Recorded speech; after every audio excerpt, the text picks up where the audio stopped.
Welcome to my YouTube channel zero to pi classes. बच्चों, आज आज मैं लेकर आया हूँ विज्ञान का आप लोग के कमेंट पर। ठीक है, मॉडल पेपर है। ठीक है बच्चों, यहाँ पर आप देख रहे हैं कि यह 70 अंक का आप रहेगा पूर्णांक इसका और 3.25 घंटे का रहेगा। ठीक है बच्चों, बार बार कमेंट की वजह से।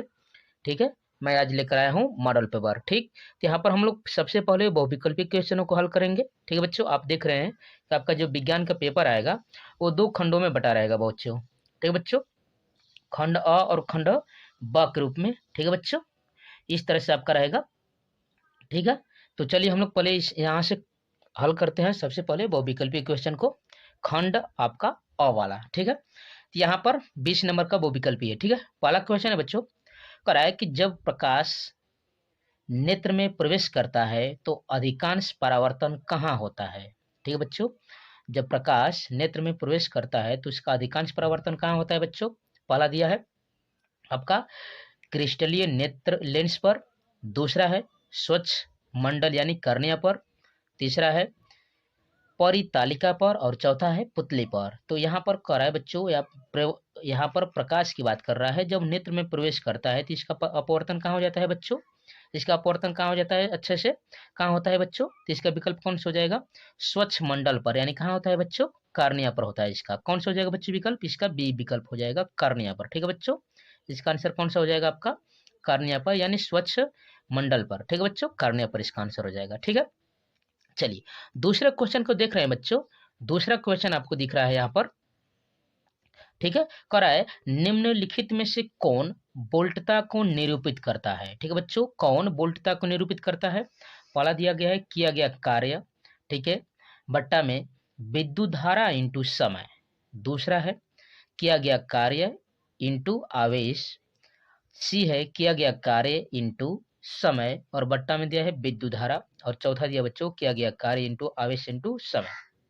ठीक बच्चों, तो किया गया कार्य बराबर आपका कौन सा हो जाएगा बच्चों, बट्टा में विद्युत धारा और इंटू समय के, यानी पहला ही इसका विकल्प हो जाएगा बच्चों। इसका आंसर क्या हो जाएगा आपका, विकल्प ए, किया गया कार्य बट्टा में विद्युत धारा इंटू समय। इसका आंसर क्या हो जाएगा बच्चों, पहला ही आपका आंसर हो जाएगा ए वाला। ठीक है बच्चों, इस तरह से आपका आंसर हो जाएगा। ठीक है, चलिए अगले क्वेश्चन पर बढ़ते हैं बच्चों, देखते हैं हम लोग।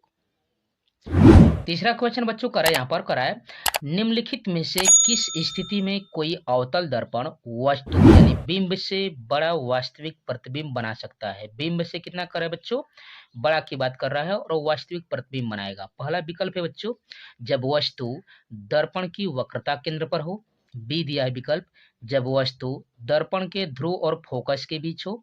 सी दिया है, जब वस्तु दर्पण के फोकस और वक्रता केंद्र के बीच हो।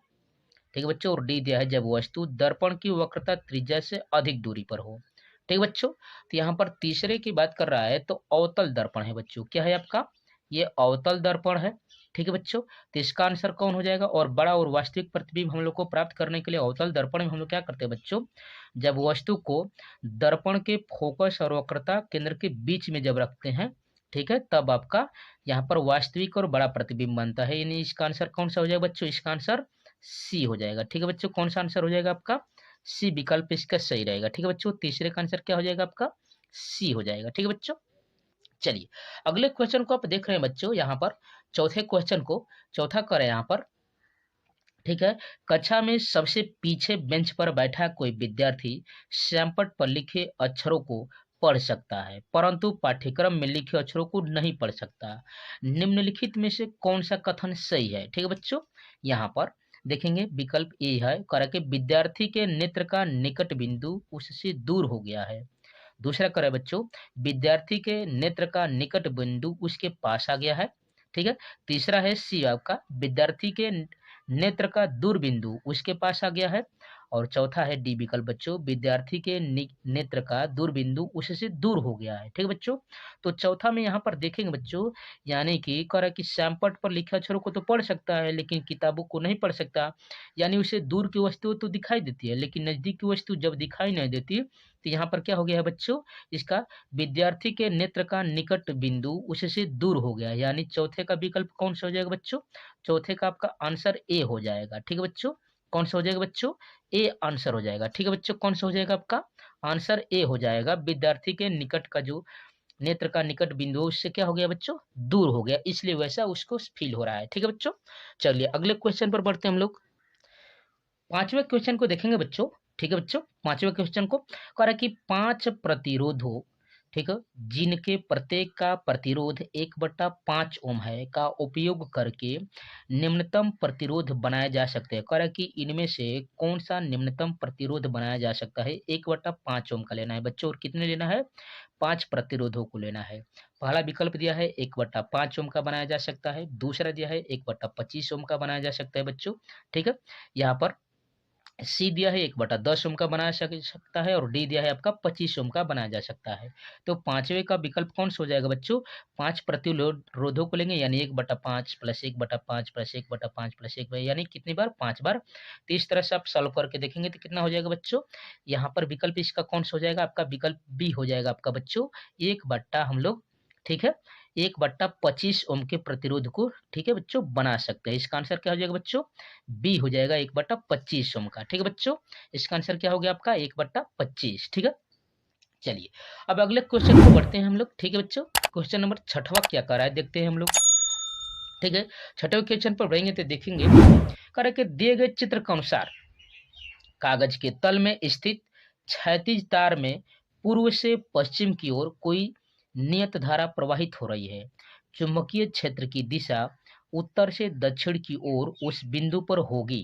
ठीक है बच्चों, यहाँ पर पहले से दिया है उत्तर दक्षिण की ओर, यहाँ पर है। ठीक है बच्चों, क्षैतिज रेखा पूर्व से पश्चिम की ओर और नियत धारा प्रवाहित कर रहा है, और चुंबकीय क्षेत्र की यहाँ पर दिशा दिया है उत्तर से दक्षिण की ओर, तो बिंदु की बात कर रहा है।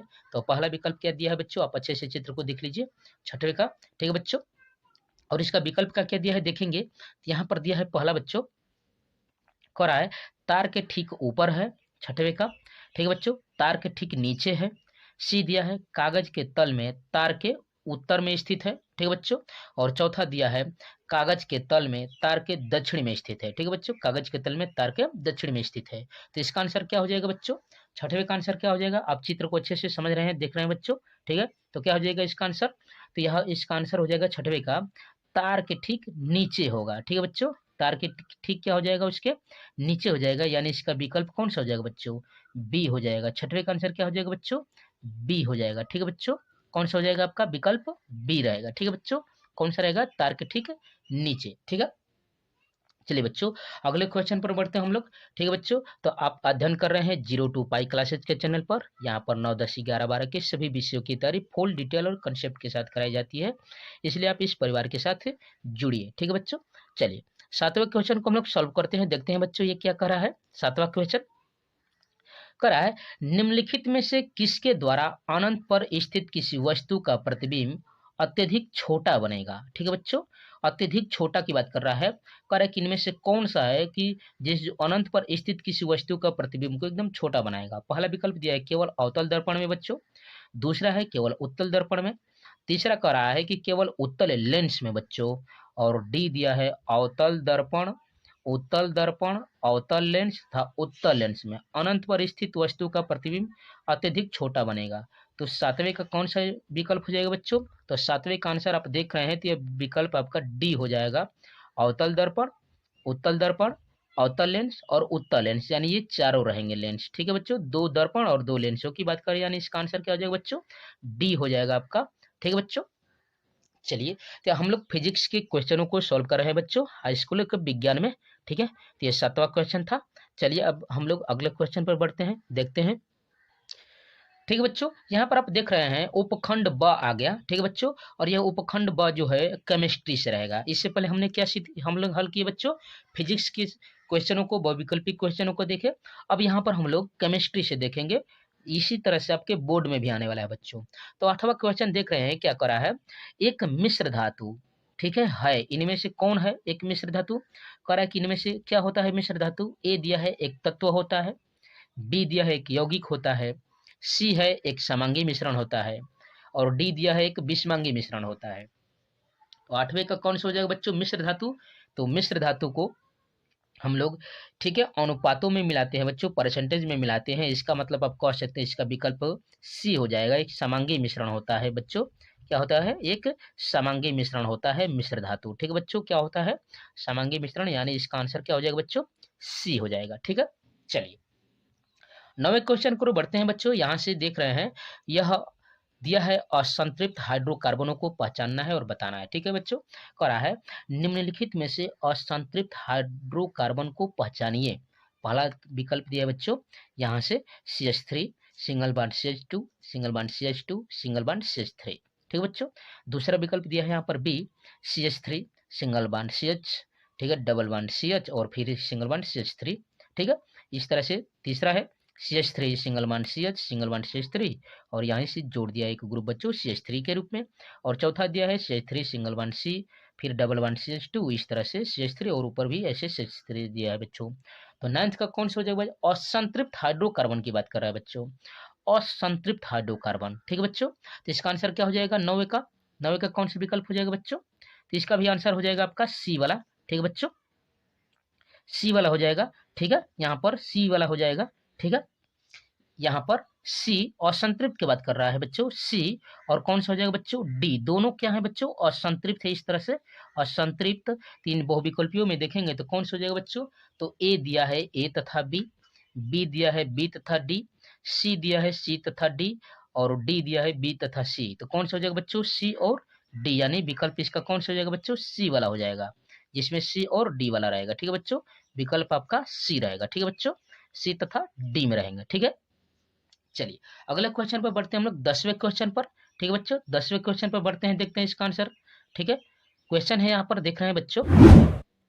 ठीक है, यहाँ पर है कह रहा है कि एक ठोस, यहाँ पर है कैल्शियम ऑक्साइड जल के साथ तीव्रता से अभिक्रिया कर कैल्शियम हाइड्रोक्साइड बनाता है तथा साथ में ऊष्मा उत्पन्न होती है। इस प्रक्रिया को चूने का बुझना कहते हैं। कैल्शियम हाइड्रोक्साइड जल में घुलकर इसका विलयन बनाता है, जिसे चूने का पानी कहते हैं। ठीक है बच्चों, अब निम्नलिखित में से कौन सा कथन चूने के बुझाने तथा उसके विलयन के लिए सत्य है बच्चों? ठीक है, ऐसे क्वेश्चन आपके यूपी के बोर्ड में आने वाले हैं बच्चों। ठीक है, या और अन्य बोर्डों में भी आने वाले हैं ऐसे ही। ठीक है, पहला विकल्प दिया है ए, यह एक ऊष्मा शोषी अभिक्रिया है। ठीक है बच्चों, बी दिया है यह एक ऊष्मा क्षेपी अभिक्रिया है, सी दिया है परिणामी विलयन की पीएच 7 से अधिक होगी और डी दिया है परिणामी विलयन की पीएच 7 से कम होगी। ठीक है बच्चों, तो यहाँ पर देखेंगे कि कौन कौन सा विकल्प हो जाएगा।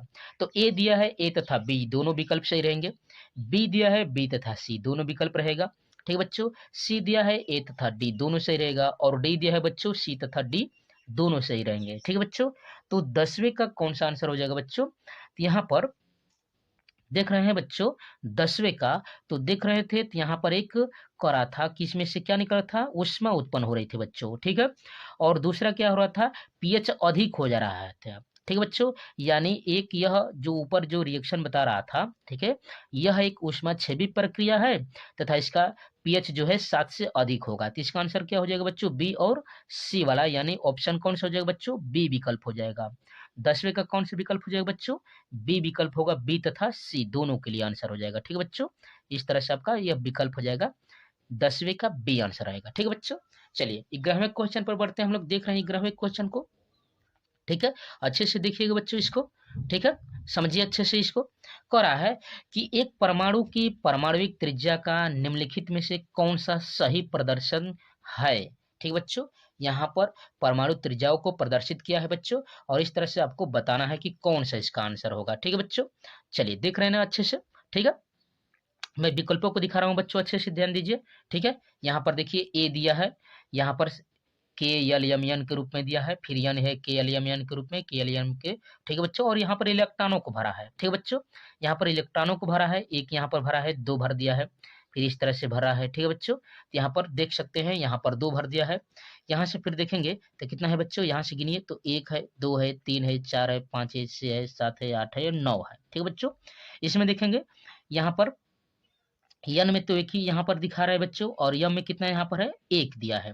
दूसरे विकल्प में देखेंगे तो यहाँ पर के वाले में कितना है बच्चों? एक है और यल वाले में तो कुछ नहीं है और यम वाले में भी कुछ नहीं है। ठीक है बच्चों, तीसरे में देख रहे हैं हम, तो तीसरे वाले में के में कितने बच्चों है? 2 इलेक्ट्रॉन है। ठीक है बच्चों, यल वाले में कितना है? तो एक है, दो है, तीन, चार, पाँच, यहाँ पर है 6। ठीक है बच्चों, एक, दो, तीन, चार, पाँच, यहाँ पर है 6। ठीक है बच्चों, और यहाँ पर भी एक बना है, ये 7 है। ठीक है बच्चों, यल पर कितना है? ये 7 दिया है। ठीक है, यह में कितना दिया है, 1 दिया है। ठीक है बच्चों, इस तरह से यहाँ पर भी देखेंगे तो यहाँ पर के में देख रहे हैं बच्चों, तो यहाँ पर 2 दिया है। फिर यल में देखेंगे तो 1 2 3 4 5 6 7 8 दिया है बच्चों, और यहाँ पर दिया है यम में 1 दिया है। ठीक है बच्चों, तो इसमें से कौन सा विकल्प हो जाएगा, कौन कौन सा सही प्रदर्शन कर रहा है बच्चों, इसमें से देखेंगे। ठीक है बच्चों, तो आगे हम लोग बढ़कर इसका वो विकल्प भी देख लेते हैं कौन कौन सा होगा। ठीक है बच्चों, तो पहला दिया था विकल्प ए तथा यहाँ पर बी रहेगा। दूसरा दिया था बी वाला 2 तथा 3 रहेगा। तीसरा दिया था बच्चों यहाँ पर सी वाला दिया था, तीसरा रहेगा और चौथा रहेगा। और डी दिया है बच्चों पहला और चौथा रहेगा। तो इसमें से कौन कौन सा सही रहेगा बच्चों, तो 11 में का कौन सा विकल्प हो जाएगा। तो आपने अच्छे से देखा बच्चों, दूसरे वाले में ठीक है बच्चों कितने थे, तो 1 इलेक्ट्रॉन था जो हाइड्रोजन का होता है बच्चों। और तीसरे वाले में आपने देखा इस तरह से 2 8 18 के रूप में, 2 8 और 1 के रूप में था इस तरह से। तो विकल्प कौन सा हो जाएगा बच्चों, तो 11वें का भी हो जाएगा आपका बी वाला। ठीक है बच्चों, 11वें का बी हो जाएगा। दूसरा तथा तीसरा विकल्प यहाँ पर सही थे दोनों, माने इलेक्ट्रॉनिक बिना जो दूसरा और तीसरा था वो सही था, यानी विकल्प नंबर बी सही रहेगा। ठीक है बच्चों, चलिए अब 12वें क्वेश्चन को देखते हैं बच्चों। 12वां क्वेश्चन करा है कॉलम ए में। ठीक है बच्चों, फर्स्ट में दिए गए रासायनिक पदार्थों का सुमेलन कॉलम सेकंड में दिए गए उनके अनुप्रयोगों से कीजिए। देख रहे हैं बच्चों, कॉलम फर्स्ट और कॉलम सेकंड इस तरह से। ठीक है बच्चों, ए दिया है आपका ब्लीचिंग पाउडर, बी दिया है बेकिंग सोडा, सी दिया है धावन सोडा, और डी दिया है सोडियम क्लोराइड। सेकंड में करा है बच्चों कांच का बिरचन दिया है, यहाँ पर दिया है हाइड्रोजन तथा क्लोरीन का उत्पादन, तीसरा दिया है विरंजक। ठीक है बच्चों, और चौथा दिया है प्रति अम्ल। ठीक है बच्चों, यहाँ पर कौन सा हो जाएगा बच्चों, तो यहाँ पर देखेंगे तो यहाँ पर ब्लीचिंग पाउडर क्या होता है बच्चों, ब्लीचिंग पाउडर किसका किसका होता है यहाँ पर। तो पहले का किसके साथ मिलाएंगे बच्चों, तो पहले का हम लोग मिलाएंगे। ठीक है बच्चों, यहाँ पर ठीक है, यहाँ पर पहला हो जाएगा आपका हाइड्रोजन तथा क्लोरीन, ब्लीचिंग पाउडर हाइड्रोजन तथा क्लोरीन। यहाँ पर बेकिंग सोडा क्या होता है बच्चों, बी वाला, बी वाला कौन सा हो जाएगा बच्चों, तो बी वाला हो जाएगा आपका प्रति अम्ल। और धावन सोडा, धावन सोडा क्या होता है बच्चों, यहाँ पर कांच का बेचन के लिए। और सोडियम क्लोराइड होता है बच्चों क्या होता है, डी वाला, डी वाला होता है एक विरंजक होता है। ठीक है बच्चों, सोडियम क्लोराइड। तो इसका आंसर क्या हो जाएगा, तो सही सेट हम लोग इस तरह से मिलाएंगे तो देखेंगे तो सिमेलन का कौन सा सेट रहेगा बच्चों, तो इस तरह से दिया है ए बी सी डी यहाँ पर दिया है। ठीक है बच्चों, तो यहाँ पर देखेंगे ए दिया है 2 1 4 3। ठीक है बच्चों, यहाँ पर बी दिया है 3 2 4 1, सी दिया है 3 4 1 2, और डी दिया है 2 4 1 3। ठीक है बच्चों, तो यहाँ पर मैं मिलाकर दिखा देता हूँ बच्चों। यहाँ पर ए किसके साथ मिल रहा था बच्चों, अभी मैं बताया ए किसके साथ मिल रहा था यहाँ पर, तो ए मिल रहा था आपका यहाँ पर किसके साथ, यहाँ पर हाइड्रोजन तथा क्लोरीन के साथ। ठीक है बच्चों, बी किसके साथ मिल रहा था बच्चों, बी वाला, तो बी वाला था कौन सा बच्चों, यहाँ पर था आपका प्रति अम्ल। ठीक है बच्चों, और सी वाला, सी वाला किसके साथ था बच्चों, कांच का है आपका इस तरह से है बिरचन। ठीक है बच्चों, और डी वाला है बिरंजन। तो यहाँ पर ए का दूसरे के साथ और बी का चौथे के साथ, तो ए का दूसरे के साथ, बी का चौथे के साथ, और सी का पहले के साथ, और डी का तीसरे के साथ, यानी 12 का विकल्प कौन सा हो जाएगा बच्चों, आपका डी विकल्प हो जाएगा। कौन सा हो जाएगा बच्चों, इस तरह से डी विकल्प आंसर के रूप में रहेगा। ठीक है बच्चों, चलिए एक और क्वेश्चन है, इसके बाद हम लोग यहाँ पर आगे बढ़ते हैं। ठीक है बच्चों, बायोलॉजी पर चलेंगे। ठीक है बच्चों, तो यहाँ पर 13वें क्वेश्चन को देख रहे हैं। तो कर रहा है 13वां क्वेश्चन, यहाँ पर डैश डैश करके दिया है, नीले लिटमस पत्र को लाल कर देता है। ठीक है बच्चों, नीले को क्या कर देता है, वो लाल कर देता है। ठीक है, तो ए दिया है लवण, ठीक है बच्चों, बी दिया है अम्ल, सी दिया है क्षार, और डी दिया है सूचक। तो 13वें का आंसर कौन सा हो जाएगा बच्चों, तो अम्ल क्या करता है बच्चों, अम्ल नीले लिटमस को क्या कर देता है, लाल कर देता है। तो 13वें का विकल्प बी आंसर रहेगा। ठीक है बच्चों, क्या आंसर रहेगा 13वें का, बी आंसर रहेगा। ठीक है बच्चों, तो इस तरह से हमने केमिस्ट्री को हल किया। अब चलिए बायोलॉजी पर बढ़ते हैं। ठीक है बच्चों, बायोलॉजी के पर बढ़ते हैं। ठीक है बच्चों, इस तरह से आपके 20 विकल्प आएंगे। ठीक है बच्चों, आपके बोर्ड में देखिए, अब उपखंड जो है ग है। पहला करा है चूने के पानी से भरी प्रखनली में जब मुंह द्वारा फूंका जाता है तब चूने का पानी किसकी मौजूदगी के कारण दूधिया हो जाता है। ठीक है बच्चों, तो मुंह से जब हम लोग फूंकते हैं तो वह होती है कार्बन डाइऑक्साइड। ठीक है बच्चों, CO2 गैस होती है, तो इसलिए वो दूधिया हो जाता है रिएक्शन करके। तो पहला दिया बच्चों ऑक्सीजन के साथ, बी दिया है कार्बन डाइऑक्साइड के साथ, सी दिया है नाइट्रोजन के साथ, और डी दिया है जलवाष्प। अभी मैं बताया 14वें का कौन सा आंसर हो जाएगा बच्चों? 14वें का आपका बी विकल्प हो जाएगा कार्बन डाइऑक्साइड। ठीक है बच्चों, इस तरह से आपका आंसर हो जाएगा। ठीक है, चलिए अगला दिया है कुछ डायनासोरस में एक पूंछ मौजूद थे किंतु उड़ नहीं सकते थे, लेकिन पक्षियों में पर होते हैं जो उन्हें उड़ने में मदद करते हैं। विकास के संदर्भ में इसका यह क्या अर्थ है बच्चों? तो यह आपका सिलेबस से कट चुका है, लेकिन बता देता हूं बच्चों, ये सरीसृप और पक्षियों के बीच के संबंध को दर्शाते थे बच्चों। ये पक्षियों और सरीसृप की यहाँ पर संबंध को दर्शाते थे। ठीक है, यहाँ पर नहीं लिखा है तो इसका विकल्प पक्षियों की उत्पत्ति सरीसृपों से हुई है। यहाँ पर दिया है पक्षियों की उत्पत्ति, यहाँ पर सरीसृपों की उत्पत्ति पक्षियों से हुई है। दोनों ही जीवों पर समजात अंग थे। ठीक है बच्चों, तो यहाँ पर यह सिलेबस कट चुका है बच्चों। ठीक है, वैसे 16वां दिख रहा है बच्चों, यदि कह रहा है कि किसी जीव द्वारा जीवाश्म पृथ्वी की अपेक्षाकृत गहरी परतों में प्राप्त होते हैं, तब हम भविष्यवाणी कर सकते हैं कि जीव का विलोपन हाल ही के कुछ वर्षों में हुआ है और जीव का विलोपन हजारों वर्ष पूर्व हुआ है। तो यह जो है बच्चों यह हटा दिया गया है। ठीक है बच्चों, यह आपके टॉपिक हटे हुए हैं। ठीक है, सी विकल्प था बच्चों का पृथ्वी की परतों में जीवाश्म की स्थिति का जीव के विलुप्त होने की अवधि से कोई संबंध नहीं है। और डी दिया बच्चों, विलुप्त होने की अवधि का निर्धारण नहीं किया जा सकता। ठीक है बच्चों, यह आपका सिलेबस नहीं था। 17 क्वेश्चन को देखते हैं बच्चों का कि चित्र में भाग ए, बी और सी किस क्रम में स्थित है बच्चों। यहाँ पर एक चित्र बनाया है और पूछ रहा है बच्चों, पहला दिया है बीज पत्र, ठीक है बच्चों, प्रांकुर और मूलांकुर। बी दिया है, यहाँ पर देख रहे हैं बच्चों, बी देखिए कौन सा हो जाएगा, बी बी दिखा रहा है बच्चों यहाँ पर प्रांकुर, मूलांकुर और बीजपत्र। सी दिया है प्रांकुर, बीजपत्र और मूलांकुर। डी दिया है मूलांकुर, बीजपत्र और प्रांकुर। ठीक है बच्चों, यहाँ पर 17 का कौन सा हो जाएगा बच्चों? तो इसको हम लोग क्या कहते हैं बच्चों, जो ऊपर की ओर बढ़ता जाता है।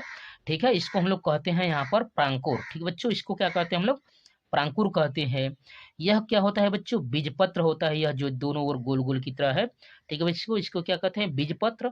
और यहाँ पर जो नीचे की ओर आता है इसको क्या कहते हैं बच्चों, मूलांकुर, जिसको जड़ कहते हैं। तो यहाँ पर आप देख रहे हैं कि ए वाला जा रहा है आपके प्रांकुर के साथ, बी वाला है बीजपत्र और सी वाला है आपका मूलांकुर। तो इसमें से कौन सा विकल्प हो जाएगा बच्चों?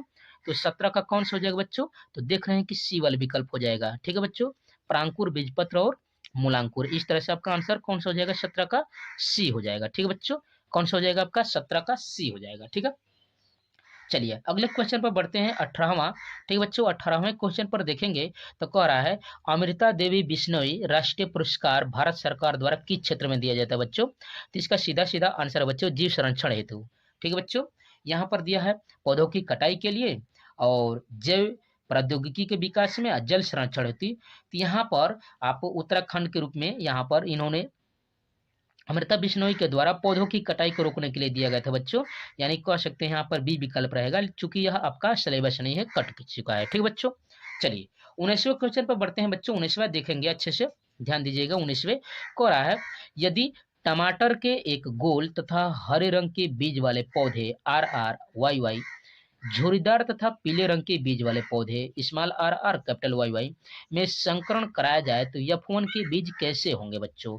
ठीक है, F1 के बीज कैसे होंगे? ठीक है, यहाँ पर पहला विकल्प दिया है गोल और पीले होंगे, बी दिया है गोल और हरे होंगे, सी दिया है झुर्रीदार और हरे होंगे, और डी दिया है बच्चों झुर्रीदार और पीले होंगे। तो इसका आंसर कौन सा हो जाएगा बच्चों, 19 का। तो यहाँ पर आप संकरण कराकर देखेंगे।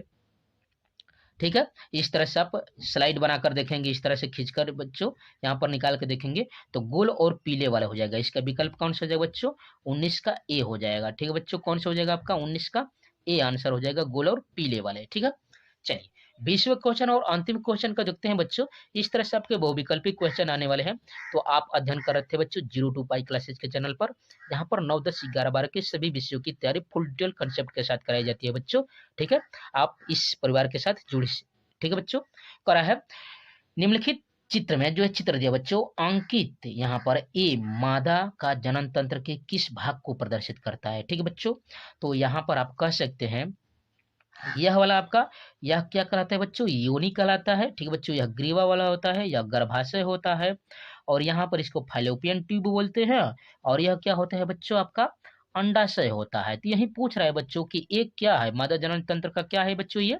तो इसको हम लोग अंडाशय कहते हैं बच्चों। ठीक है बच्चों, यहीं से अंडे हर 28वें महीने में रिलीज होते हैं। ठीक है बच्चों, तो यहाँ पर विकल्प देख लेंगे बच्चों क्या क्या है विकल्प। यहाँ पर दिया है, ठीक है बच्चों, ग्रीवा दिया है, बी दिया है योनि, सी दिया है गर्भाशय और डी दिया है अंडाशय। तो इसका आंसर क्या हो जाएगा बच्चों, डी विकल्प हो जाएगा आपका, अंडाशय हो जाएगा। ठीक है बच्चों, तो इस तरह से हमने सॉल्व किया बच्चों बहुविकल्पी, मोस्ट इंपोर्टेंट बहुविकल्पी प्रश्नों को। ठीक है बच्चों, यह परीक्षा की दृष्टि से मोस्ट इंपोर्टेंट है, आप इसको अच्छे से तैयार करके जाइएगा। ठीक है बच्चों, अब हम लोग खंड ब पढ़ते हैं, या तो बहुविकल्पी क्वेश्चन थे बच्चों। अब खंड ब में हम लोग, ठीक है बच्चों, वर्णनात्मक प्रश्नों को हल करेंगे, लिखित प्रश्नों को हल करेंगे। ठीक है बच्चों, चलिए। ठीक बच्चों, यहाँ पर देख रहे हैं कि खंड ब कह रहा है वर्णनात्मक प्रश्न है और उपखंड अ है बच्चों, और देख रहे हैं 50 अंक का ये रहेगा। पहला कह रहा है कि गोलीय दर्पणों तथा परावर्तन के लिए चिन्ह परिपाटी को लिखिए, और ये क्वेश्चन है आपका 4 नंबर का पूछा है बच्चों।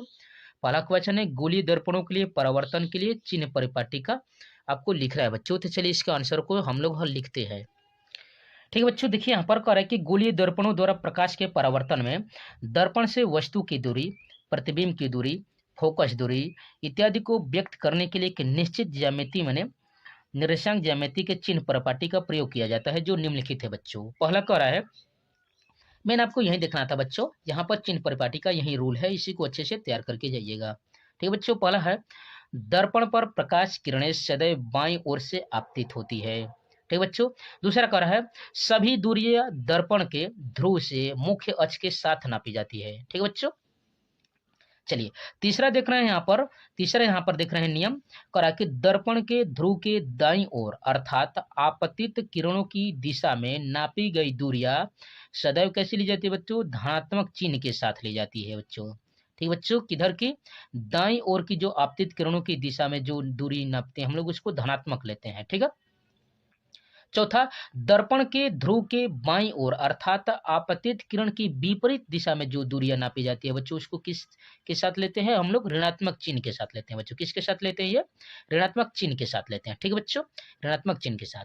पांचवा कह रहा है वस्तु एवं प्रतिबिंब की लंबाइयां मुख्य अक्ष की ऊपर की ओर धनात्मक और नीचे की ओर क्या ली जाती है बच्चों, ऋणात्मक ली जाती है। कैसी ली जाती है बच्चों, ऋणात्मक ली जाती है। तो यही चिन्ह परिपाटी था, यही रोल था बच्चों, जो 5 था इस तरह से। ठीक है बच्चों, अच्छे से इसको तैयार करिएगा और चित्र देख लीजिए बच्चों, कैसे हम लोग चित्र बनाकर इसको समझेंगे। इस तरह से है, देख रहे हैं बच्चों, इस तरह से यहाँ पर है, आप देख रहे हैं यहाँ पर ये आपका दर्पण है। ठीक है बच्चों, यहाँ पर है, यह कह रहा है कि वस्तु बाईं ओर स्थित है। यहाँ पर है आपका बच्चों वस्तु बाईं ओर है, और जो इधर की जो दूरी नापेंगे बच्चों, इस दर्पण से इधर की दूरी आप देख भी रहे हैं बच्चों, तीर ध्रुव के बाईं ओर की दिशा कैसे लीजिएंगे बच्चों, ऋणात्मक लेंगे। ठीक है बच्चों, ये कैसे लेंगे, इधर वाले को ऋणात्मक लेंगे हमेशा। और कह रहा है कि ध्रुव के दाईं ओर की जो दूरी रहेगी इसको हमेशा कैसा लेंगे बच्चों, धनात्मक लेंगे। यहाँ पर प्रतिबिंब यहाँ पर उल्टा बनेगा, यह जो ए बी आपका वस्तु है इसका प्रतिबिंब इस तरह से उल्टा प्रतिबिंब बनेगा। और ऊपर की ओर हमेशा लेंगे बच्चों, यहाँ पर धनात्मक लेंगे, और नीचे की ओर क्या लेंगे बच्चों, ऋणात्मक हमेशा लेंगे। जो नीचे की ओर वस्तु बनेगी उसे हम लोग क्या लेंगे बच्चों, ऋणात्मक, और जो ऊपर की ओर वस्तु बनेगी उसे धनात्मक लेंगे। बाईं ओर की जो हम लोग यहाँ से दूरी लेंगे, यहाँ से दर्पण से यहाँ तक की दूरी को हमेशा ऋणात्मक, और यहाँ पर जो दाईं ओर की जो दूरी है यहाँ से इधर की ओर जो भी बनेगा उससे हम लोग क्या बच्चों लेंगे, धनात्मक लेंगे। तो इस तरह से आपके गोलीय दर्पण के लिए चिन्ह परिपाटी था। ठीक बच्चों, चलिए अगले क्वेश्चन को हम लोग सॉल्व करते हैं। दूसरा क्वेश्चन देख रहे बच्चों को आ रहा है कि वायुमंडल में अपवर्तन किस प्रकार होता है, तारे क्यों टिमटिमाते हैं जबकि ग्रह नहीं टिमटिमाते हैं। तो आपको वायुमंडल में अपवर्तन किस प्रकार का होता है ये 2 नंबर का पूछा है बच्चों, और तारे क्यों टिमटिमाते हैं, ग्रह क्यों नहीं टिमटिमाते, ये भी 2 नंबर का पूछा है। इस तरह से जो क्वेश्चन है बच्चों 4 नंबर का है। तो चलिए इसके आंसरों को हम लोग लिखते हैं बच्चों, ठीक है, समझते हैं। ठीक है, दूसरे क्वेश्चन का आंसर देखेंगे बच्चों, प्रकाश किरणों के अपवर्तन की घटना जब घटित होती है तब प्रकाश भिन्न भिन्न प्रकाशिक तत्व घनत्व वाले एक माध्यम से दूसरे माध्यम में जाता है। वायुमंडल में सभी स्थानों पर वायु होती है, लेकिन वायुमंडल में संपूर्ण वायु का ताप एक समान नहीं होता है। वायुमंडल के कुछ स्तर ठंडे होते हैं जबकि अन्य स्तर तुलनात्मक रूप से गर्म होते हैं। ठीक है, ठंडे स्तर प्रकाश किरणों के लिए सघन माध्यम के रूप में तथा गर्म स्तर विरल माध्यम के रूप में व्यवहार करते हैं। अर्थात वायुमंडल में भिन्न भिन्न प्रकाशिक घनत्व वाले वायु स्तर होते हैं। ठीक है बच्चों, जबकि प्रकाश किरणें भिन्न भिन्न प्रकाशिक घनत्वों के वायु स्तरों वाले वायुमंडल से होकर गुजरती है तो प्रकाश का अपवर्तन होता है। यह घटना वायुमंडलीय अपवर्तन कहलाता है। ठीक है बच्चों, यद्यपि तारे जो रात में है टिमटिमाते हैं परंतु ग्रह नहीं टिमटिमाते। ठीक है, इसका कारण यह है कि तारे अत्यधिक दूर है और अत्यधिक छोटे प्रतीत होते हैं, अर्थात तारे प्रकाश के बिंदु स्रोत माने जाते हैं। परिवर्तनशील यहाँ पर वायुमंडल बिंदु आकृतिक तारे से आने वाले प्रकाश में परिवर्तन करने की क्षमता रखती है, जिसके कारण जो तारे हैं हमको टिमटिमाते नजर माने प्रतीत होते हैं। लेकिन ग्रह तारों की अपेक्षा पृथ्वी के बहुत निकट है और उनमें कोई स्रोत नहीं होता। ठीक है बच्चों, नहीं माना जाता। यदि ग्रह को बिंदु आकार के अनेक प्रकाश स्रोतों का संग्रह मान लिया जाए तो भी बिंदु आकार के प्रकाश स्रोतों से हमारे नेत्र में प्रवेश करने वाले प्रकाश की मात्रा में कुल परिवर्तन का जो औसत मान होगा शून्य होगा। इसी कारण हमको तारे माने टिमटिमाते हुए नजर प्रतीत नहीं होंगे। तो इस तरह से आपका था बच्चों। ठीक है, चलिए अगले क्वेश्चन को हम लोग बढ़ते हैं, देखते हैं।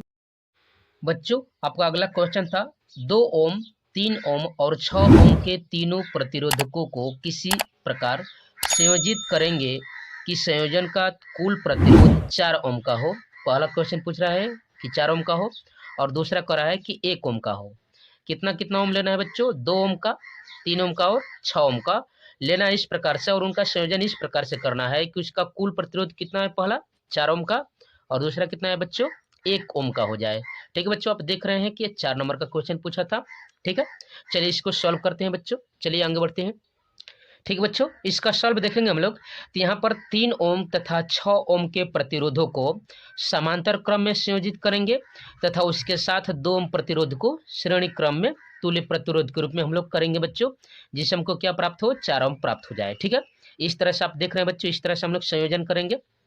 ठीक है, यहाँ पर 3 और 6 को हम लोग देख रहे हैं बच्चों समांतर क्रम में है, और 2 को और जो इसका आंसर आएगा उसको हम लोग किस में करेंगे बच्चों, श्रेणी क्रम में करेंगे। तो यदि मान रहे हैं बच्चों, यदि R1 बराबर 2 ओम, R2 बराबर 3 ओम, R3 बराबर 6 ओम, तब समांतर क्रम में R2 व R3 को जोड़ेंगे तो R यहाँ पर 1 में RP बराबर 1/3 प्लस 1/6, इन दोनों का एलसीएम लेंगे 6 हो जाएगा और सॉल्व करेंगे तो कितना हो जाएगा बच्चों, यहाँ पर 3/6 और 3 दूना के 6 यानी 1/2, और इसको ऊपर लेकर चलेंगे यहाँ से R बराबर तो कितना हो जाएगा बच्चों 2 ओम, यानी इसका तुल्य जो प्रतिरोध हो जाएगा बच्चों कितना हो जाएगा 2 ओम। यह आपका समांतर क्रम का हुआ।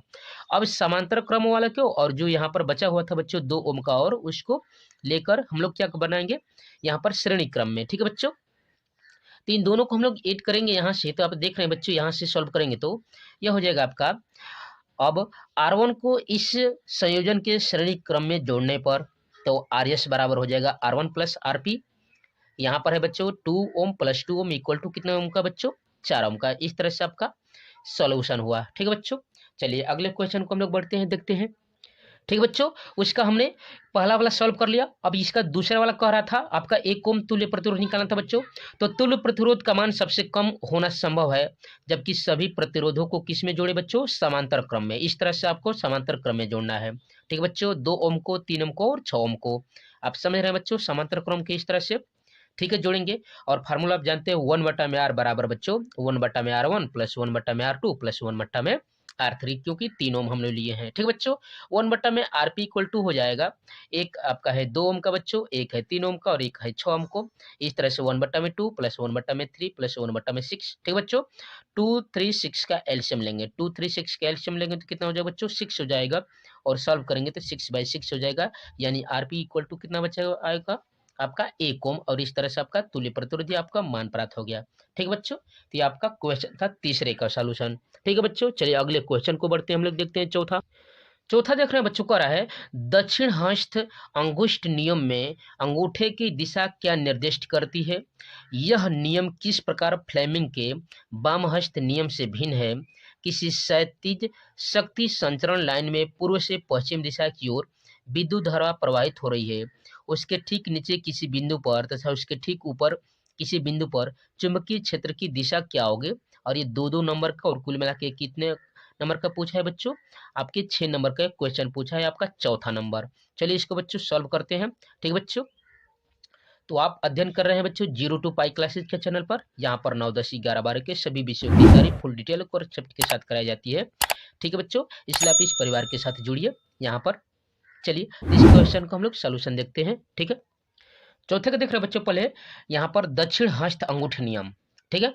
जब हम अपने दाहिने हाथ में विद्युत यहाँ पर धारावाही चालक को इस प्रकार पकड़ते हैं कि हमारा अंगूठा विद्युत धारा की दिशा की ओर संकेत करता है, तो हमारी अंगुलियों के मुड़ने की दिशा चुंबकीय क्षेत्र की दिशा की ओर संकेत करती है। ठीक है बच्चों, इस तरह से आप देख रहे हैं। यहाँ से जब हम लोग किसी पेंच का नियम आप कह सकते हैं, किसी पेचकस को ऐसे पकड़ते हैं बच्चों इस तरह से और कसते हैं इस तरह से, हम लोग रोटेट करते हैं इस तरह से, देख रहे हैं।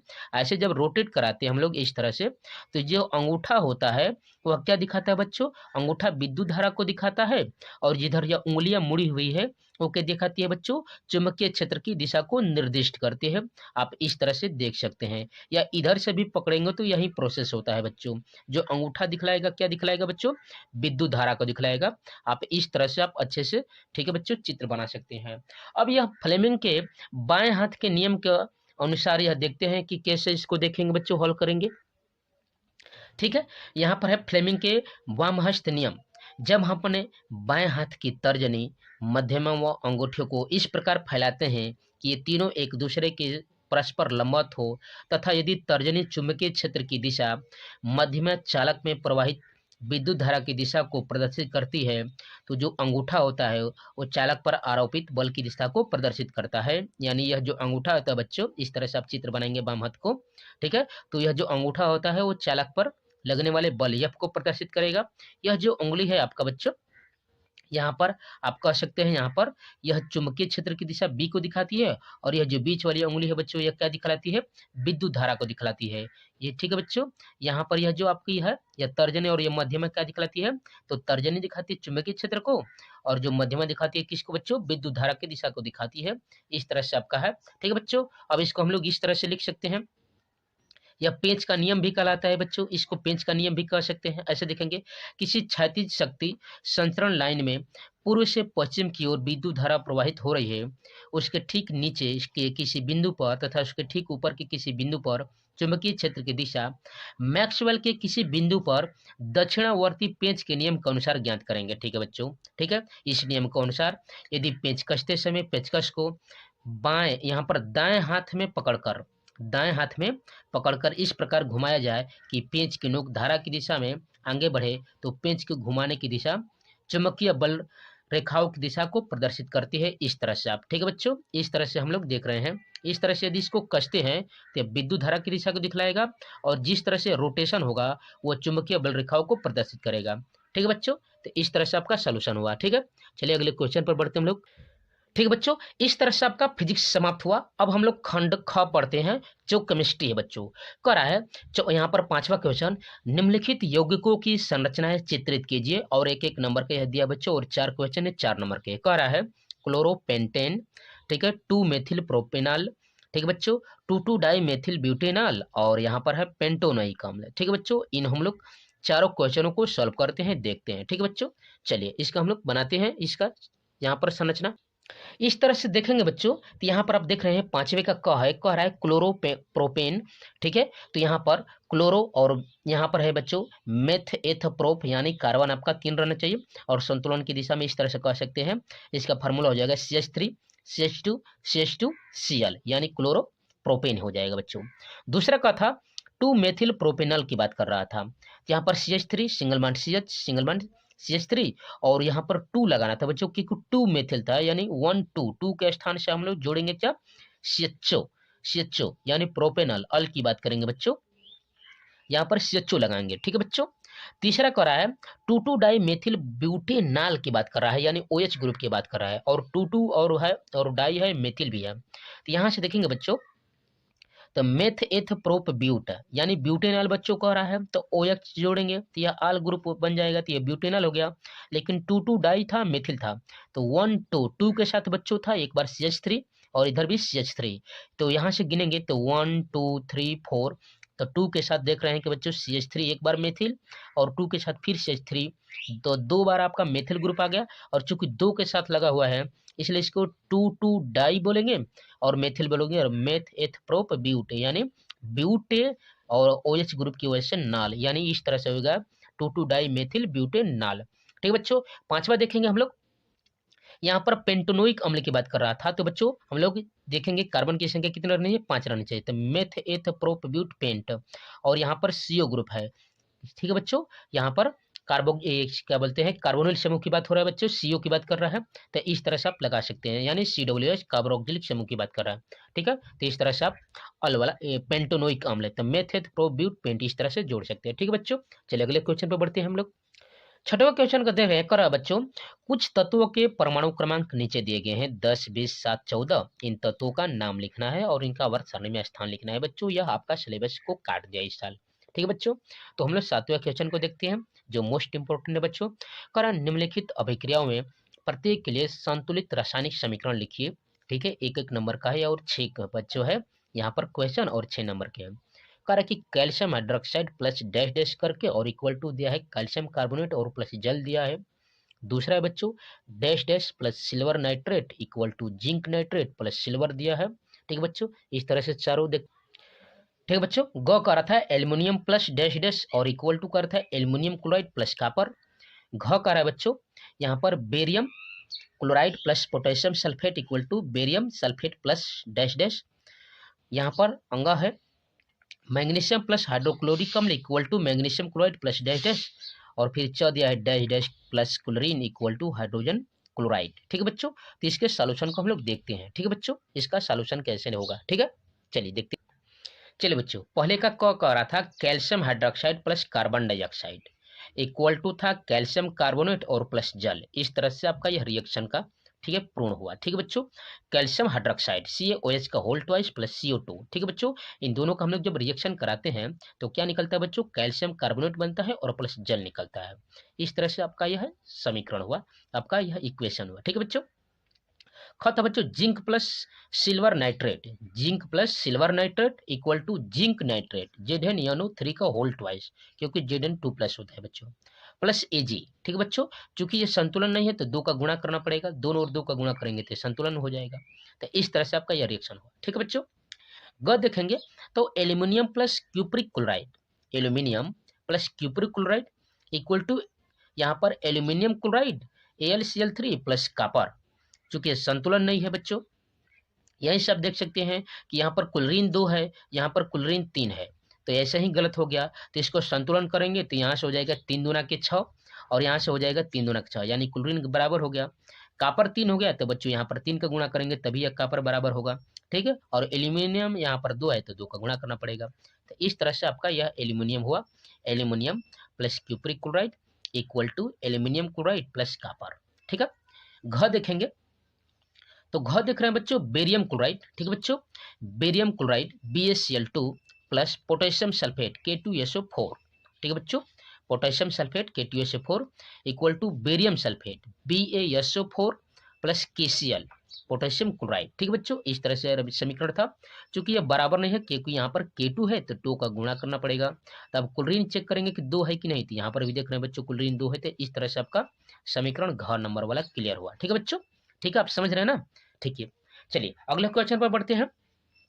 अंगा देखते हैं Mg प्लस HCl यानी मैग्नीशियम प्लस HCl का मतलब हाइड्रोक्लोरिक अम्ल इक्वल टू MgCl2 बच्चों, क्योंकि यहाँ पर H प्लस इसको तोड़ेंगे तो H प्लस और Cl माइनस होता है और Mg2+ होता है, तो जो प्लस वाला है माइनस के साथ लग जाएगा।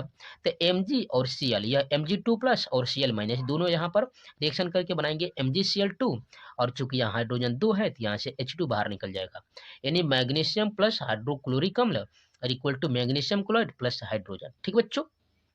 चलिए 4 नंबर देखते हैं। हाइड्रोजन प्लस क्लोरीन को हम लोग जब मिलाते हैं तो हाइड्रोजन क्लोराइड बनता है यानी HCl बनता है। चूंकि 2 यहाँ पर अणु थे इसलिए हम लोग 2 का गुणा करके संतुलन कर लेंगे। इस तरह से आपका यह पूर्ण हुआ रिएक्शन, ठीक बच्चों।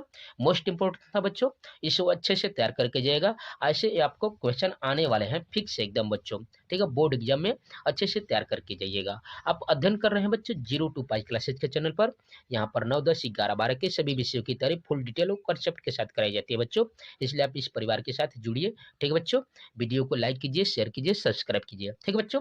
चलिए अगले हम लोग क्वेश्चनों पर बढ़ते हैं, ठीक है बच्चों, ठीक है बच्चों। अथवा देख रहे हैं टिप्पणी लिखना है बच्चों, 2 नंबर का कह रहा है संयोजन अभिक्रिया किसे कहते हैं। संक्षारण किसे कहते हैं, भर्जन किसे कहते हैं। 2-2 नंबर का आप देख रहे हैं बच्चों। यहाँ पर 7वें क्वेश्चन का अथवा में करके यह दिया है। ठीक है बच्चों, यह क्वेश्चन अथवा में करके दिया है, इस पर टिप्पणी लिखना है। ठीक है बच्चों, ठीक है। चलिए इसके हम लोग पढ़ते हैं, इसके क्वेश्चन को लिखते हैं बच्चों। ठीक है बच्चों, यहाँ पर हम लोग लिखते हैं संयोजन अभिक्रिया किसे कहते हैं। तो वह रासायनिक अभिक्रिया जिसमें 2 या 2 से अधिक पदार्थ या यौगिक संयोग करके एकल उत्पाद का निर्माण करते हैं, संयोजन अभिक्रिया कहलाती है। इन अभिक्रियाओं में कोई भी सह उत्पाद नहीं बनता है। जैसे में बच्चों, अमोनिया और हाइड्रोजन क्लोराइड को दोनों ही गैसीय यौगिक है। दोनों को जब हम लोग संपर्क में जब क्रिया कराते हैं तो अमोनियम क्लोराइड एक ही बनता है, सिर्फ एक उत्पाद बनता है। ठीक है बच्चों, NH4Cl, और सफेद धुआं बन जाता है। ठीक है बच्चों, यानी 2 या 2 से अधिक पदार्थों या यौगिकों को जब हम लोग रिएक्शन कराते हैं और उत्पाद के रूप में कोई एक ही यहाँ पर उत्पाद प्राप्त होता है, तो इसे ही हम लोग संयोजन अभिक्रिया कहते हैं बच्चों। ठीक है, इस तरह से आप देख रहे हैं। ठीक है, दूसरा था संक्षारण किसे कहेंगे बच्चों। तो संक्षारण के यहाँ पर देखेंगे। ठीक है, संक्षारण क्या है यहाँ पर देख लीजिए। तो संक्षारण, ठीक है, वह अभिक्रिया जिसमें धातु वायु की ऑक्सीजन, नमी या अन्य रसायनों से धीमी अभिक्रिया द्वारा धीरे धीरे नष्ट हो जाती है, संक्षारण कहलाती है। जैसे लोहे पर जंग लगना, चांदी का आभूषण पर काले परत का जमना आदि संक्षारण को धातुओं पर पेंट करके मिश्रित धातुओं बनाकर या अन्य धातु की पर चढ़ाकर रोका जा सकता है, संक्षारण को रोका जा सकता है। ठीक है बच्चों, चौथा था भर्जन, रोस्टिंग किसे कहते हैं। यहाँ पर सल्फर ऑक्साइड को वायु की उपस्थिति में गलनांक बिंदु से निम्न ताप पर गर्म करने पर यह ऑक्साइड में परिवर्तित हो जाता है। यह प्रक्रिया को ही हम लोग क्या कहते हैं बच्चों, भर्जन कहते हैं। यानी जिंक सल्फाइड, यहाँ पर सल्फाइड है, ठीक है बच्चों, इसका हम लोग ऑक्सीजन के साथ रिएक्शन कराएंगे यानी भर्जन कराएंगे तो जिंक ऑक्साइड और प्लस सल्फर डाइऑक्साइड प्राप्त होगा। इस तरह से आपका यह रिएक्शन था। ठीक बच्चों, चलिए अगले क्वेश्चन पर हम लोग बढ़ते हैं, देखते हैं इसको। देख रहे बच्चों, अब आपका केमिस्ट्री समाप्त हुआ, अगला है आपका बायोलॉजी। ठीक है बच्चों, या बायोलॉजी है, उपखंड हम लोग हल कर रहे हैं। निम्नलिखित संकरणों में आपको संतति की माने विशिष्टताएं बतानी है। 4 नंबर का क्वेश्चन पूछा है बच्चों, संकरण दिया है और आपको संतति लिखना है। यहाँ पर कह रहा है कि कैपिटल RR और यहाँ पर YY क्रॉस करना है, स्मॉल r और स्मॉल YY, यानी गोल और पीला। ठीक है बच्चों, झुर्रीदार और हरा के साथ आपको क्रॉस कराना है तो क्या बनेगा। ठीक है बच्चों, वैसे ही यहाँ पर देख रहे हैं गोल पीला और गोल पीला, इस तरह से आपका है, इसका संकरण कराएंगे तो क्या प्राप्त होगा। यहाँ पर ग देख रहे हैं बच्चों, ग देख रहे हैं झुर्रीदार हरा और क्रॉस कराना है झुर्रीदार हरा के साथ तो क्या संतत बनेगी।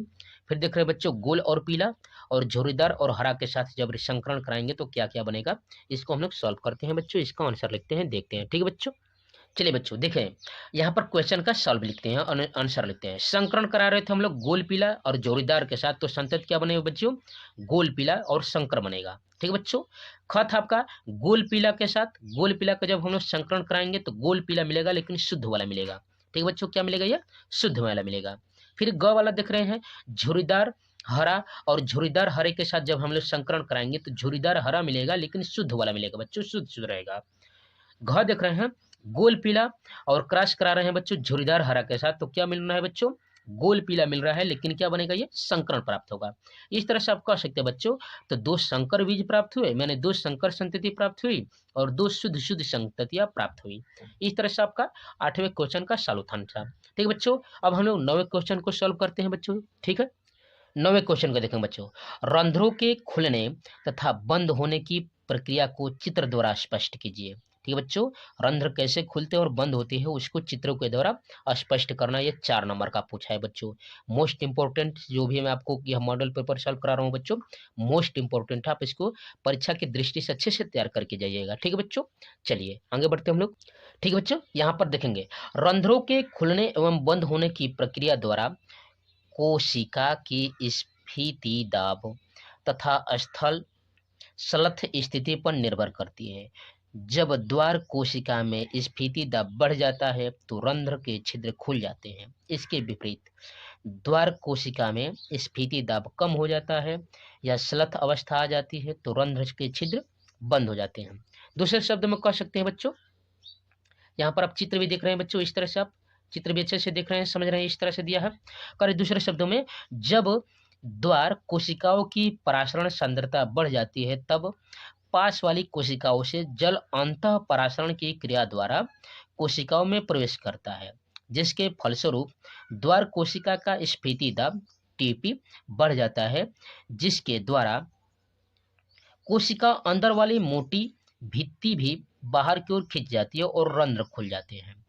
जब द्वार कोशिका स्खलित होती है और फिसी दाब कम हो जाता है, जिसके फलस्वरूप कोशिका अपनी पूर्व अवस्था में आ जाती है और रंध्र क्या हो जाते हैं बच्चों, बंद हो जाते हैं। इस तरह से आप देख रहे हैं, ठीक है बच्चों, यहाँ पर चित्र देख रहे हैं इस तरह से, ठीक है। यहाँ पर ये छिद्र है, ठीक है, ये मोटी भित्तियां है, ये पतली पतली वाली थी बच्चों, और यह छिद्र आपका देख रहे हैं इस तरह से, ठीक है।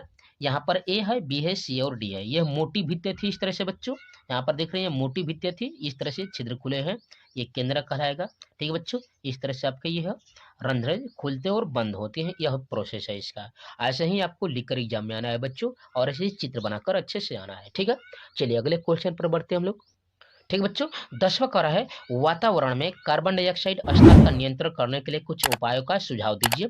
यह 4 नंबर का क्वेश्चन पूछा है बच्चों। और 11वां यहाँ पर है, कह रहा है कि वृक्कों में मूत्र निर्माण की प्रक्रिया का सचित्र वर्णन कीजिए। 6 नंबर का क्वेश्चन है, मोस्ट इंपोर्टेंट बच्चों। अथवा करके दिया है मानव के नर जनन तंत्र का सचित्र वर्णन कीजिए। तो सब हम लोग इसी को सॉल्व करेंगे बच्चों, मानव के नर जनन तंत्र का। यह भी 6 नंबर का क्वेश्चन पूछा है। तो इन दोनों क्वेश्चनों के आंसर को लिखते हैं बच्चों, देखते हैं। चलिए 10वें क्वेश्चन का आंसर देखेंगे बच्चों, ठीक है। लिखेंगे वायुमंडल में कार्बन डाइऑक्साइड की मात्रा को नियंत्रित करने के लिए निम्नलिखित उपाय किए जा सकते हैं, ठीक है बच्चों। पहला है पेट्रोलियम पदार्थों का उपयोग कम करना चाहिए। व्यक्तिगत परिवहन साधनों की अपेक्षा सार्वजनिक यहाँ पर साधनों का परिवहनों का प्रयोग करके पेट्रोल की खपत को कम किया जा सकता है, ठीक है। दूसरा है डीजल तथा पेट्रोल के स्थान पर सीएनजी का प्रयोग करें, जो इस समय आ रहा है बच्चों, मोस्ट इंपोर्टेंट है बच्चों, अच्छे से इसको तैयार करके जाइएगा। हम लोग डीजल और पेट्रोल के स्थान पर क्या प्रयोग कर सकते हैं बच्चों, सीएनजी का प्रयोग कर सकते हैं, ठीक है। अगला है यहाँ पर थर्मल पावर स्टेशन व उद्यमों से निकलने वाले प्रदूषित धुएं को वायुमंडल में छोड़ने से पहले धुएं को हानिकारक गैसों कणों के द्वारा हम लोग को दूर कर सकते हैं। उसमें जाली लगाया जाता है बच्चों, ठीक है, धुएं के द्वारा उसके जो पार्टिकल होते हैं उसको अलग करने के लिए उसके अंदर, ठीक है। इस तरह से हम लोग प्रदूषण को कम कर सकते हैं। चौथा करा है अधिक से अधिक पेड़ लगाने चाहिए, यही मोस्ट इंपोर्टेंट है बच्चों। अधिक से अधिक जितना हम लोग पेड़ लगाएंगे हमारे जीवन के लिए अच्छे रहेंगे, ठीक है बच्चों, यहाँ पर प्रदूषण कम फैलेगा। चलिए अगले क्वेश्चन का आंसर देखते हैं। चलिए बच्चों ब्रिक अथवा किडनी के नेफ्रॉन के बारे में मूत्र वाला प्रक्रिया को समझ लेते हैं। इसके बाद हम लोग पढ़ लेंगे मानव का नर जनन तंत्र के दोनों, ठीक है बच्चों। तो लिखेंगे यहाँ पर ब्रिक के नेफ्रॉन में मूत्र निर्माण प्रक्रिया 3 प्रस्थाओं में प्रक्रिया होती है। पहला है परनियस्पंदन, ठीक है, इसका यह हेडिंग है, इसमें लिखेंगे केशिका गुच्छ की रुधिर केशिकाओं में जितना रुधिर अभिवाही धमनिका में से आता है उतना ही समान मात्रा में अपवाही धमनिका से भी नहीं निकल पाता, जिसके फलस्वरूप केशिका पुच्छ की रुधिर केशिकाओं में रुधिर का दाब बढ़ जाता है और इस बढ़े हुए दाब के कारण रुधिर का तरल भाग छनकर बोमेन संपुट में आ जाता है। यह छना हुआ तरल नेफ्रिक निस्यंद या ग्लोमेरुलर निस्यंद कहलाता है, जिसमें यूरिया, यूरिक अम्ल, ग्लूकोज तथा अन्य यहाँ पर लवण उपस्थित होते हैं। और इस तरह से आप इसका देख रहे हैं, नेफ्रॉन दिया है बच्चों, प्रासरण दाब दिया है, इस तरह से आप देख सकते हैं इसका, ठीक है। इस तरह से आप आंसर देख सकते हैं बच्चों, यहाँ पर है, ठीक है। यहाँ पर दूसरा कर रहा है कि वर्णनात्मक या यहाँ पर हेडिंग है वर्णनात्मक पुनरावशोषण ब्रिक में। इस तरह से आप देख सकते हैं, यहाँ पर ये नेफ्रॉनों के इस तरह से है, जिसमें से 1.5 लीटर, ठीक है बच्चों, मूत्र का जो उत्सर्जन इस प्रकार से किया जाता है, ठीक है बच्चों, इस तरह से देख सकते हैं, ठीक है बच्चों, इसका आंसर लिख सकते हैं हम, ठीक है। तीसरा आप देख रहे हैं बच्चों इस तरह से है, ठीक है, ठीक है, इस तरह से आपका है। चलिए हम लोग नर वाले की बात कर रहे थे बच्चों, नर वाला तो सबसे मोस्ट इंपोर्टेंट है नर वाला। इसमें लिखेंगे हम लोग इस तरह से, यहाँ पर है सबसे पहले न मानव के नर जनन तंत्र में, मनुष्य में जो मानव का जो नर जनन तंत्र होता है उसमें अंग पाए जाते हैं जो इम्पोर्टेंट है। पहला ही है बच्चों मोस्ट इंपोर्टेंट वृषण, जिसको टेस्टिस कहते हैं। पुरुषों में एक जोड़ी वृषण उदर गुहा से बाहर सेशन के पास वृषण कोश में सुरक्षित पाया जाता है। वृषण कोश की थैलीनुमा संरचना होती है, जिसका तापमान शरीर से लगभग 2 से 3 डिग्री सेल्सियस कम होता है, जो शुक्राणु निर्माण में क्या करता है बच्चों, सहायक होता है, क्योंकि अधिक ताप के कारण शुक्राणुओं का परिपक्वन उदर गुहा में नहीं हो पाएगा, ठीक है बच्चों। और प्रत्येक विषण अपने कोश से, ठीक है बच्चों, ठीक है बच्चों, से संयोजी ऊतकों के गुच्छ द्वारा जुड़ा होता है। इस गुच्छक को गुबरलेकुलम कहते हैं, ठीक है बच्चों। यह प्रत्येक विषण के अंदर अनेक महीन कुंडलित शुक्र नलिकाएं, ठीक है बच्चों, उपस्थित होती है, जिसकी जननिक उपकला, ठीक है बच्चों, क्रिया से शुक्राणुओं का निर्माण होता है। इस तरह से आप देख सकते हैं, ठीक है बच्चों, नर में मेन इंपॉर्टेंट आपका हार्मोन क्या है, टेस्टोस्टेरॉन का निर्माण होता है। इसके बाद दूसरा है बच्चों अधिवृषण, जो वृषण के ऊपर होता है हल्का सा, इस तरह से इसकी लंबाई 6 मीटर संरचना की होती है। ठीक है बच्चों, इस तरह से आप इसको लिख सकते हैं, देख सकते हैं। ठीक है बच्चों, इस तरह से आप इसको अच्छे से तैयार करके जाइएगा। इसके बाद आता है आपका बच्चों शुक्रवाहिनियां। ठीक है बच्चों, जिसमें लगभग 40 से 45 सेंटीमीटर लंबी मोटी संरचना होती है। ठीक है बच्चों, इसके बाद आता है आपका शुक्राशय, इस तरह से यह थैलिनी में संरचना होती है, जिसमें हल्का पीला तरल पदार्थ होता है जो स्क्रोन से पहले यहाँ निकलता है, जिसमें यही वीर्य का निर्माण करता है, यानी सीमन का निर्माण करता है। ठीक है बच्चों, इसके बाद मूत्र मार्ग है, फिर शीशन है, इस तरह से आप लिख कर आएंगे बच्चों। ठीक है, इसके बाद सहायक आपका ग्रंथिया है, और आपको अच्छे से ऐसे चित्र बना के आना है। ठीक है बच्चों, इस तरह से आपको चित्र बनाएंगे, तभी आपको एग्जामिनर जो है बच्चों अच्छे से नंबर देगा। इस तरह से आपको एक बच्चों चित्र बनाना है और सबकी लिखना है इस तरह से। ठीक है, तो इस तरह से हमने मॉडल पेपर के फुल सॉल्यूशन को हल किया। ठीक है बच्चों, आप अध्ययन कर रहे थे 0 to पाई क्लासेज के चैनल पर। यहाँ पर 9, 10, 12, 12 के सभी विषयों की तैयारी फुल डिटेल कंसेप्ट के साथ कराई जाती है बच्चों। ठीक है बच्चों, यदि आप अच्छे से और पढ़ना चाहते हैं तो वीडियो का प्लेलिस्ट आपको मिल जाएगा। ठीक है बच्चों, वीडियो पर जाकर आप देख सकते हैं, चैनल पर जाकर आप देख सकते हैं। तो thanks for watching my video. यदि ये वीडियो अच्छा लगे, ठीक है बच्चों, लाइक कीजिए, शेयर कीजिए, सब्सक्राइब कीजिए। ठीक है बच्चों, आप ही के लिए इतना मेहनत किया जा रहा है बच्चों, आपके कमेंट की वजह से। ठीक है बच्चों, यहाँ पर मॉडल पेपर को हमने सॉल्व कराया। ऐसे ही आपको वीडियो अलग अलग प्रकार के विषयों के, ठीक है बच्चों, वीडियो प्रोवाइड किए जाएंगे। ठीक है बच्चों, इसलिए आप इस परिवार के साथ 0 to पाई परिवार के साथ जुड़िए। ठीक है बच्चों, और इसका लाभ उठाइए। तो thanks for watching my video. जय हिंद।